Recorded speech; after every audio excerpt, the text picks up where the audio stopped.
Bonjour, bienvenue sur le podcast Une maison en France, un podcast en français facile pour ceux qui rêvent d'avoir une maison en France ou qui ont déjà une maison en France, et bien sûr pour tous ceux qui veulent perfectionner leur français.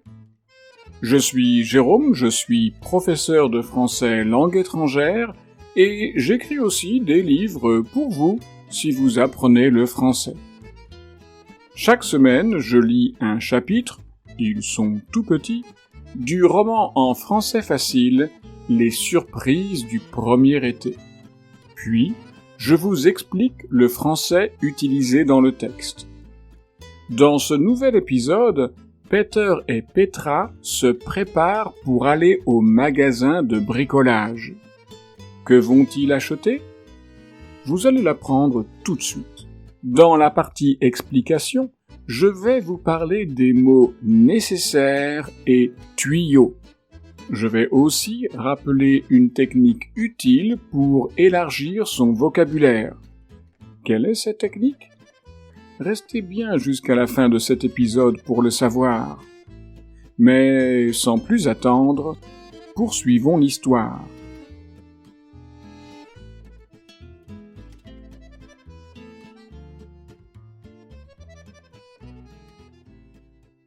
Le mercredi, Peter a écrit une liste de courses. Mais ce n'est pas une liste pour acheter à manger, c'est la liste des matériaux à acheter. Il faut bien sûr des câbles électriques. Mais il faut aussi des tuyaux en PVC pour faire passer les fils électriques. Les tuyaux peuvent protéger les fils contre des souris. Tiens, à propos des souris, il y a 2 souris mortes dans les pièges. Pour Peter, c'est une bonne nouvelle. Pour Petra, ça veut dire qu'il y a encore des souris dans la maison. Sur la liste de courses, il y a encore beaucoup d'autres choses. Il y a par exemple des prises de courant et des interrupteurs. Peter et Petra attachent la remorque à la voiture. Ils vont au grand supermarché du bricolage. Ce grand magasin se trouve juste à côté du supermarché où ils vont faire des courses pour les repas. Peter est vraiment heureux dans le supermarché du bricolage. Il achète le nécessaire. Il achète aussi de nouveaux tournevis spéciaux pour l'électricité et aussi des pinces pour électriciens. Petra, elle, pense à acheter des sacs poubelles spéciaux pour les gravats et la poussière.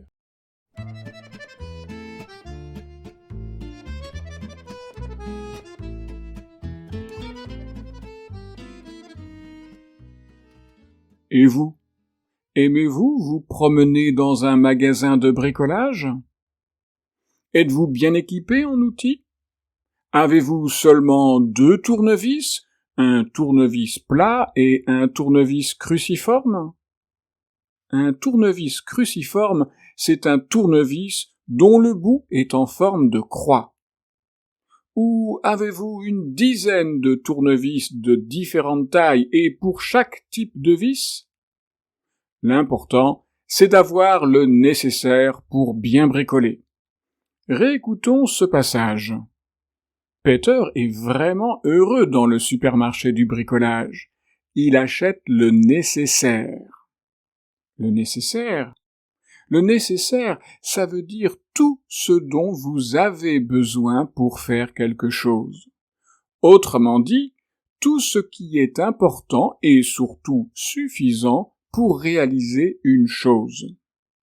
Donc, pour un bricolage bien spécifique, le nécessaire, ce sont les outils indispensables pour réaliser ce bricolage. On pourrait même dire, ce sont les outils nécessaires pour faire ce bricolage comme il faut. Avez-vous remarqué ? Les outils nécessaires ? Du nom le nécessaire, je suis passé à l'adjectif nécessaire. Pour bien bricoler, il faut avoir le matériel nécessaire. c'est-à-dire le matériel indispensable qui va vous permettre de faire ce que vous voulez correctement. Si vous allez à la mairie pour régler un problème administratif, il est conseillé d'apporter les documents nécessaires. Et vous pourrez aussi entendre « c'est nécessaire » dans le sens de « c'est indispensable »,« c'est obligatoire » ou encore l'adverbe « nécessairement » avec la même idée, quelque chose qui doit se produire ou qui va de soi, qui est évidente ou encore qui est logiquement inévitable. Par exemple, rénover une vieille maison demande nécessairement du temps et de la patience. Ou avoir une maison en France, ça ne veut pas nécessairement dire que vous avez émigré en France.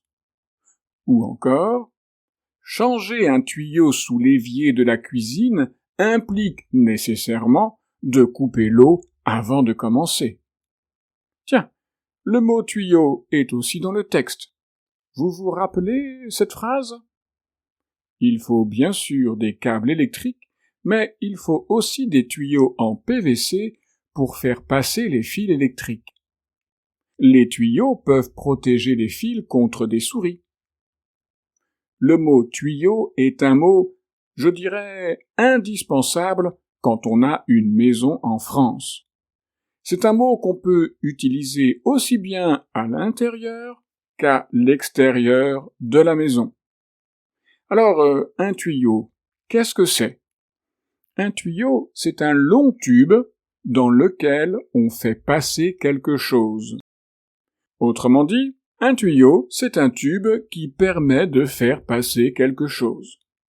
Et ce quelque chose, ce peut être un liquide, comme de l'eau pour avoir de l'eau dans la salle de bain ou dans la cuisine, ou même au jardin quand il faut arroser les plantes. Ce peut être un gaz, comme le gaz pour alimenter une cuisinière ou la chaudière, mais ce peut être aussi la fumée de votre poêle à bois, ou encore tout simplement l'air d'un système de ventilation. Et ce quelque chose, ce peut être aussi un câble ou des fils électriques. Souvent, le mot tuyau est accompagné d'un complément qui explique l'utilisation du tuyau. Vous avez le tuyau d'arrosage, qui est souvent en PVC souple, le tuyau de radiateur, qui est généralement en cuivre, le tuyau d'évacuation des eaux usées, le tuyau du siphon, qui est en PVC rigide. Et il y a, comme dans le texte de cet épisode, des tuyaux pour faire passer les fils électriques, les câbles électriques. On parle aussi de gaines électriques.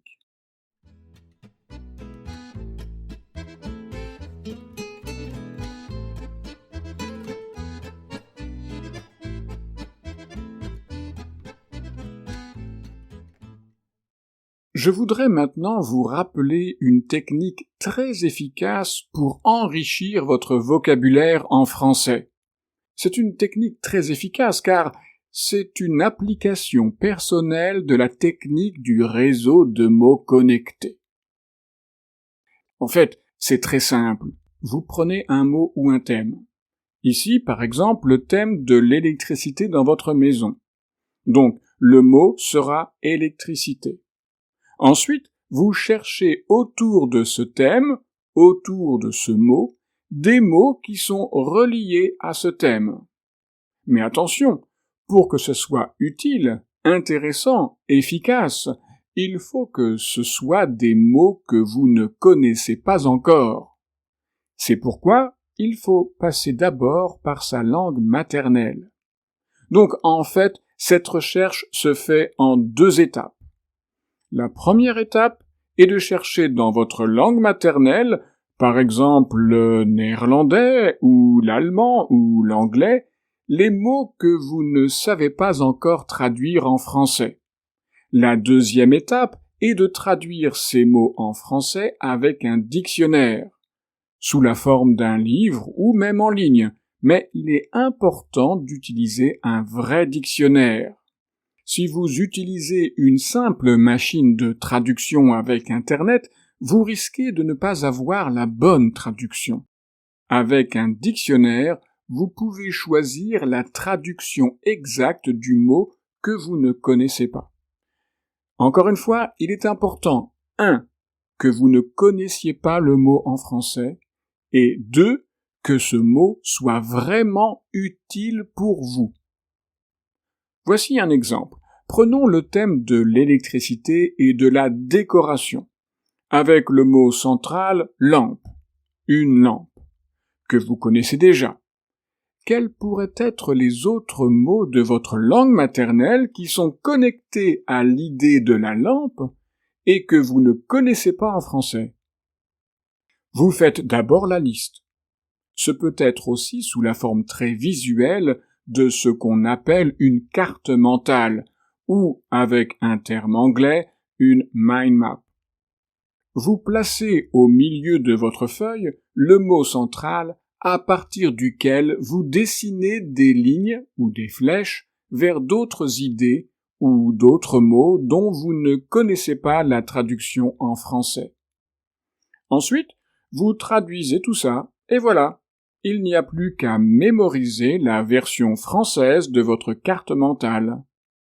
Donc, avec le mot lampe au milieu de cette carte mentale, vous pourriez avoir les mots suivants: une ampoule, la douille, l'interrupteur, le pied de la lampe, l'abat-jour. Et voilà, vous avez 5 mots autour du mot lampe que vous pouvez apprendre pour élargir votre vocabulaire. Vous les connaissez déjà? Alors, c'est parfait. Non? Vous ne connaissez pas le mot abat-jour? Voici une définition imagée du mot l'abat-jour. Un abat-jour, c'est un peu comme un chapeau que l'on pose sur une lampe pour adoucir l'intensité de l'ampoule électrique, de la lumière. Une autre façon d'élargir votre vocabulaire est de prendre un texte qui parle d'un thème particulier et de construire votre réseau de mots connectés avec les mots du texte.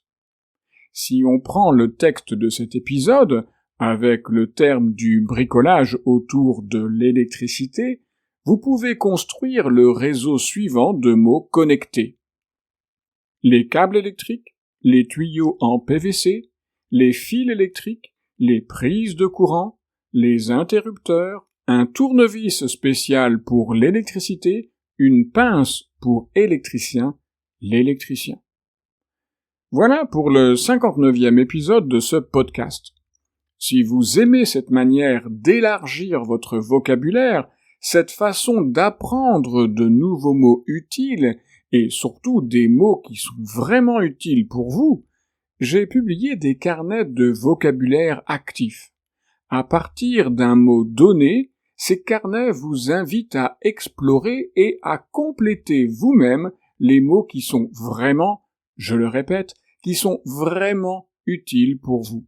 Il y a un carnet de vocabulaire général et il y a aussi un carnet de vocabulaire spécialement conçu pour votre maison en France. Ces carnets existent pour le public néerlandais et flamand et aussi pour le public anglais. Vous trouverez des liens pour ces carnets dans la description de ce podcast. Soyez curieux et actifs dans votre apprentissage du français. Dans le prochain épisode de votre podcast favori, Petra ne veut pas quitter le parking du magasin de bricolage sans aller faire quelques courses au supermarché qui se trouve aussi au même endroit. Va-t-elle acheter quelque chose de bon? Vous le saurez au prochain épisode. Mais si vous ne pouvez pas attendre la semaine prochaine pour la suite des surprises du premier été, vous pouvez aussi acheter le livre papier ou l'e-book sur Amazon. Et savez-vous qu'une maison en France, c'est aussi une série de livres en français facile? Il y a un tome par saison. Pour l'été, c'est évidemment les surprises du premier été. Pour l'automne, il y a les émotions d'un automne turbulent. Pour l'hiver, il y a les mystères d'un hiver tout blanc. C'est toujours les aventures de Petra et Peter dans leur maison en France. Et je suis déjà en train de réfléchir à la 4e saison qui sera, vous vous en doutez, consacrée au printemps. La série Une maison en France, c'est idéal pour améliorer votre français. Tous mes livres papier et e-book sont disponibles sur Amazon. Soyez curieux, lisez mes livres et dites-moi ce que vous en pensez. Si vous aimez ce podcast, n'hésitez pas à le partager, à le faire connaître à vos connaissances qui apprennent aussi le français.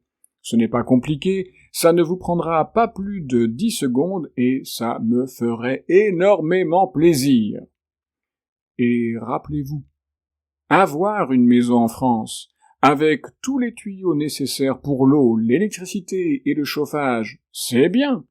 Mais avoir le vocabulaire français nécessaire pour parler bricolage ou décoration avec ses voisins, ou pour discuter tout simplement avec les gens de votre village, c'est quand même mieux. Si vous voulez perfectionner votre français, je peux vous aider avec mes leçons en ligne. Pour en savoir plus, vous trouverez mon adresse e-mail et mon site internet dans la description de cet épisode. Au revoir!